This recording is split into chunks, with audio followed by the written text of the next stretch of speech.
Alright guys, sadalhin na natin tong isang ganto. Isang hawong.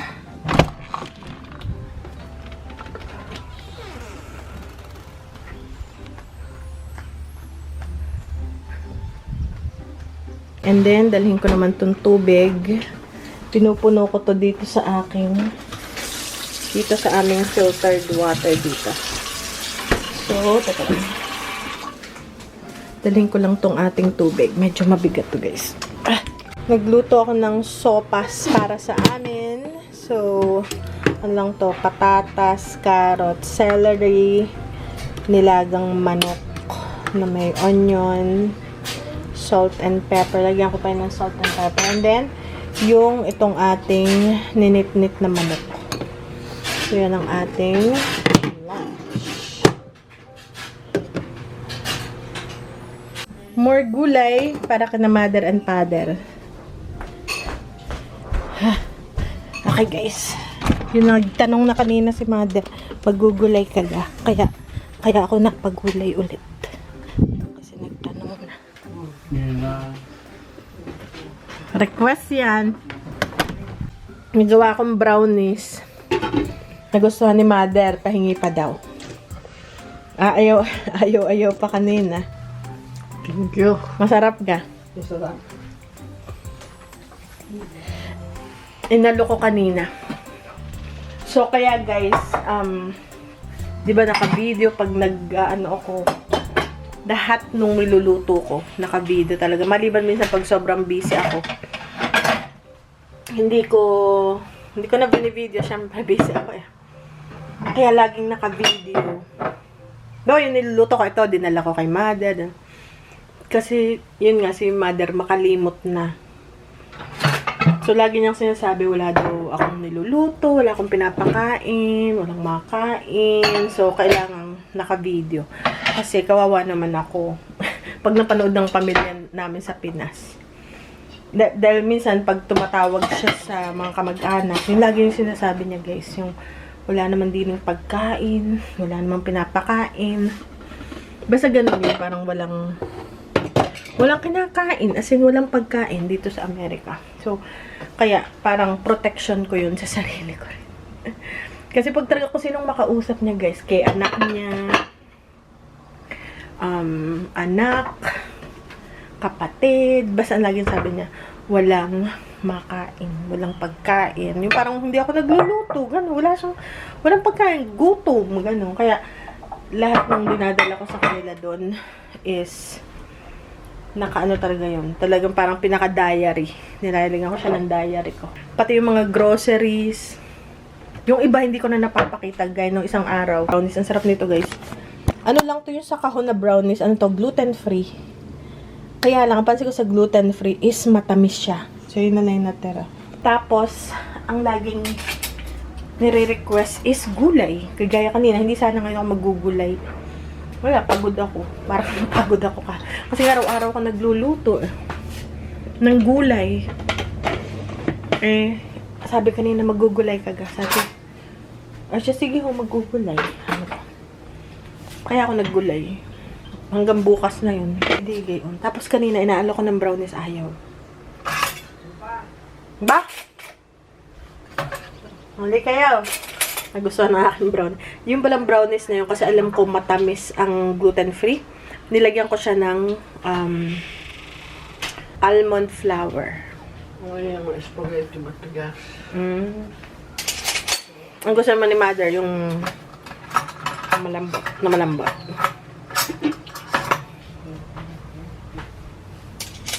So, yun. Lagi si mother papunta dito, magmiminandal. Maghahanap ng mamiminandal. Minsan ako naman, hindi naman kayo mahilig sa mga merienda. Dito guys, Amerika, ang mga Amerikano, hindi mahilig sa basta pag nakakain niya ng sandwich at tanghali siya, yun na. Tapos, kuha na kay mother, oh. Pahingi pa daw. Masarap? Nasarapan. Nabigay ko kay bossing. Ano, ubos na? Sinong kumain? Ayun. Pero sinong mas marami? Si Mother yun. Si Mother, guys, malakas siyang kumain. Ayan, itong isang ganito. Ano, gusto niyo pang gulay? Bukas na. Si Mother, malakas siyang kumain. Especially, hindi na siya nagkakanin. So, which is mas okay yun kesa nung time na ayaw kumain. Before, yung kain niya lang is every other day. Ngayon, ano na, everyday na. So, ngayon, busog na sila. Yung mga nagtatanong, nasa na sina Mother and Father. Ba't hindi nyo na sila nakikita sa vlog? Andito pa rin sila. Hindi na nga lang siya nakakasama sa aking vlog. Kasi gusto ko yung, ayoko na silang isama sa vlog. Kasi, madaming mga nega. You know, maraming, okay naman yung mga comment. Kaya lang sabi, buti pa yung laging may mga comment na, buti pa yung magulang mo, pinauwi mo lang ng Pinas. Dapat sa Pinas, may mga ganun. So, okay, para hinuwag na sila. O, damo, wala nang tumigil na yung mga ganun na comment. Bago ko sila nakuha galing Pinas, papauwiin nyo sila sa Pinas. Aba, anong klase yun? Badya ko na nakuha, papauwiin nyo lang sa Pinas. Pero guys, hindi biro. Siguro kung sa Pinas to, madali. You know? Pero sa Amerika, tapos, ang problema ko talaga, wala akong katulong sa pagluluto. Yung kay Mother. Dahil para siyang ano, basta, ang hirap, guys. Hindi siya madali. Kaya, kalimitan, makikita nyo rin. Ako na lang, yung mukha ko na lang ang makikita nyo, di ba? Dati meron akong kinikwento sa inyo, bakit ako MIA or missing in action sa pagbablog. Minsan wala tayong vlog. Minsan, di ba, mga promo lang or product reviews. Maraming mga tayong ayaw nun. Siyempre, kasi, yun nga, promotion. Pero, isa yun guys sa mga bagay na pag talagang YouTuber ka is ma-offeran ka talaga ng maraming mga produkto and marami rin akong tina-turn down pag hindi ko talaga siya gagamitin, hindi ko siya gusto, hindi ko siya mapapakinabangan, hindi ko talaga siya tinatanggap. So, may mga offers na hindi lahat tinatanggap mo. So, hugas muna tayo ng plato. So, ngayon, naghahanap kami ng dishwasher kasi babalik, di ba tinanggal ko na yung dishwasher kasi yung dishwasher na to, kaya ko siya tinanggal is medyo hindi na maganda. So, ang nangyari guys, kaya mas wala akong vlog is dahil ano na ako, yung sa pag-YouTube is medyo na-burn out na ako. Hindi pa naman napakatagal ko sa pag-YouTube, mga 5 years pa lang ako sa YouTube. 5 years, magsi 6 years, ganyan. And sobrang na-burn out talaga ako. Alam mo yung everyday na nag-upload, ang hahaba ng vlog. So, parang na ano ako, tinamad ako. Oh, may ganun talaga na stage na parang, nakakasawa. Ganun.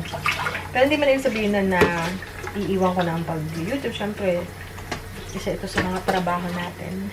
And kung minsan napapansin nyo, marami tayong mga promo. Minsan yun lang yung na-upload ko sa sobrang, alam mo yung parang, minsan na-burn out. Kailangan mo talaga ng break. Pag ganito yung trabaho mo, kailangan mo ng break. Hindi pwedeng sabay-sabay. Hindi pwedeng sunod-sunod. Kailangan magpahinga. So, and hindi lang to yung ginagawa ko. Meron din akong online selling. Gaya nga nung lagi kong sinasabi, meron tayong online selling. No, yeah, sa online. Yung eBay, meron tayong Poshmark. And, nakakapagod. Meron din tayong Amazon reviews na may mga products tayo just for Amazon. Ganun. So, hindi siya madali kung pagsasabay-sabayin mo and everything. So, sa akin, hindi na yung okay na sa akin kumikita ako ng konti. Kasi yung ang laki ng kita mo, pero grabe yung stress mo talaga. Yung parang hindi ka rin masaya. Kasi parang guilty ka. Ako, ganun ako. Parang sabi ko, grabe, nakaupo ko sa computer araw-araw, minsan 5 oras, 8 oras, nag-edit ng video, nag-film. Kasi mga anak ko, Mami, laro tayo. Ako hindi, ako busy, gano'n. Kaya nga ang purpose, kaya sila ang school nila is sa bahay para makasama namin, yung may guide mo. Pero hindi mo makasama kasi nandun ka sa trabaho, sa office. So, yan. So, kaya, ginawa ko sa video ko is maigsi lang. Pansin nyo? Ito guys, ang sekreto sa YouTube. So, with the amount of subscribers na meron ako, especially before talaga nung hataw-hataw talaga ako. Pag ang videos mo mahaba, mas malaki ang pera. Sa totoo lang, doble. Nung kikitain mo, kesa pag short lang yung video mo, kesa 8 minutes, 10 minutes, 12 minutes, 14 minutes, laging mas malaki ang kita. Pag ang videos mo, kaya mapapasin yung mga vloggers, limited na 20 minutes, 25, 15, okay na rin 17. Pero more than that, mas maganda yung kataan. Pero mas pinili ko na maiigsi ang video. Una, yung time ng pag-i-edit mas maigsi.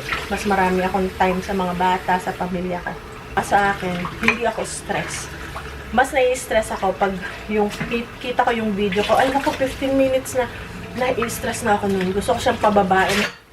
Pag 15 minutes naman, nag-edit ako mukhang mag-20, kinakat-cut ko yun ng cut-cut hanggat makakat ko siya. Every time nag-edit ako, nagkakatroma na guys ako.